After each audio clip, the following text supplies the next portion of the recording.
Hi எல்லாருக்கும் வணக்கம். மாடி தோட்டத்தில் பாரிஜாதம் செடி வளர்க்குறதுன்றது கொஞ்சம் சவாலான விஷயமாவே தான் இருக்குது. இந்த செடியில் பார்த்திங்கன்னா சீக்கிரமே அந்த இலைங்கள்லாம் மஞ்சள் நிறமாக மாறிடுது. இந்த மஞ்சளான இலைங்களை மறுபடியும் பச்சை நிறமாக மாற்ற முடியாது. ஆனால் இனிமே வர புது தளிர்லாம் பச்சையாக வரணும் அப்படின்னா இந்த 3 டிப்ஸ் நீங்கள் ஃபாலோ பண்ணாவே போதும். இப்போ நீங்கள் பார்த்துட்ருக்கிற மல்லி செடியிலையும் இலைங்கள்லாம் மஞ்சள் நிறமாக இருந்தது.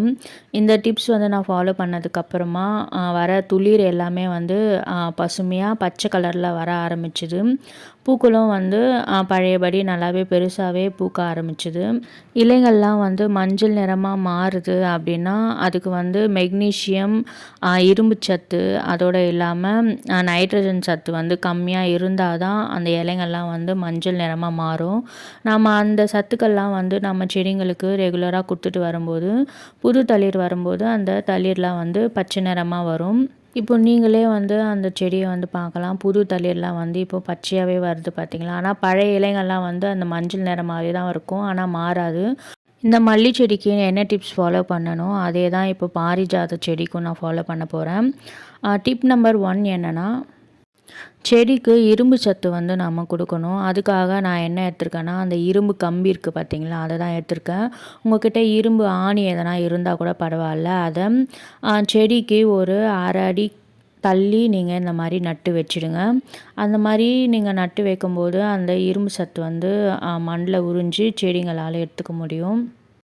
டிப் நம்பர் 2 நைட்ரஜன் சத்து இருக்கிற மாதிரி நம்ம உரம் கொடுக்கணும். நைட்ரஜன் சத்து தொழு உரத்தில் நிறைய இருக்குது. ஆட்டு சாணம் இல்லை மாட்டு சாணம் வச்சு நீங்கள் தொழு உரம் செஞ்சுருந்தீங்கன்னா அதை நீங்கள் வாரத்துக்கு ஒரு முறை செடிங்களுக்கு கொடுத்துட்டு வரும்போது நைட்ரஜன் சத்து ரெகுலராக கிடச்சிட்டே இருக்கும். அதனால் செடிங்களோட இலைகள் நல்லா பசுமையாக க்ரீனிஷாக நல்லா வளரும். நான் ஆட்டு சாணமும் மாட்டு சாணமும் கலந்து தான் இப்போ செடிங்களுக்கு கொடுத்துட்ருக்கேன். மண் நல்லா கிளறிட்டு அந்த உரம் நல்லா மண்ணில் மிக்ஸ் ஆகிற மாதிரி கிளறி விட்டுருங்க.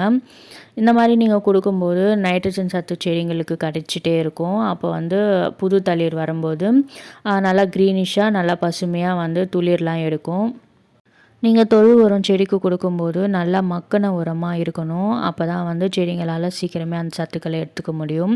டிப் நம்பர் 3 இப்போ நம்ம அந்த உரம் கொடுத்ததுக்கப்புறம் ஒரு கரைசல் நாம் கொடுக்கணும். இந்த கரைசல் தான் அந்த செடிக்கு ரொம்ப முக்கியமான கரைசல். ஏன்னா இதில் நிறைய மெக்னீஷியம் சத்து இருக்குது. மெக்னீஷியம் சத்து குறைஞ்சாதான் அந்த இலைங்கள்லாம் மஞ்சளாக மாறும். அந்த இலைங்களில் இருக்கிற நரம்புகள்லாம் நம்மளுக்கு அது நல்லாவே தெரிய ஆரம்பிக்கும். அந்த மாதிரிலாம் தெரியக்கூடாது. இதுக்காக நான் என்ன எடுத்திருக்கேன்னா, வாழைக்காய் தோல் இருக்குது பார்த்தீங்களா, அதை தான். வாழைப்பழ தோல் எடுக்கக்கூடாது, காய் தான் எடுக்கணும். நீங்கள் முழு காயோ இல்லை வாழைக்காய் தோலோ எதுவாக இருந்தாலும் எடுத்துக்கலாம். ஆனால் பழம் எடுக்கக்கூடாது, அதாவது வாழைப்பழம் எடுக்கக்கூடாது. ஏன் அப்படின்னா வாழைப்பழத்தில் பொட்டாசியம் சத்து தான் இருக்கும்.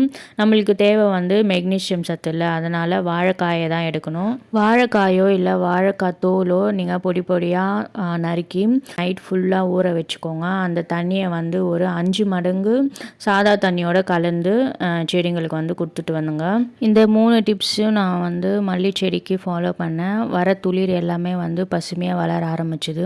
இப்போ பாரிஜாதத்துக்கும் நான் இந்த டிப்ஸ் ஃபாலோ பண்ணியிருக்கேன். இதோட அப்டேட் சீக்கிரமே நான் உங்களுக்கு காமிக்கிறேன். இந்த பதிவு பிடிச்சிருந்தால் மறக்காமல் லைக் பண்ணுங்கள், ஷேர் பண்ணுங்கள், என் சேனலை சப்ஸ்கிரைப் பண்ணிக்கோங்க. தேங்க்யூ.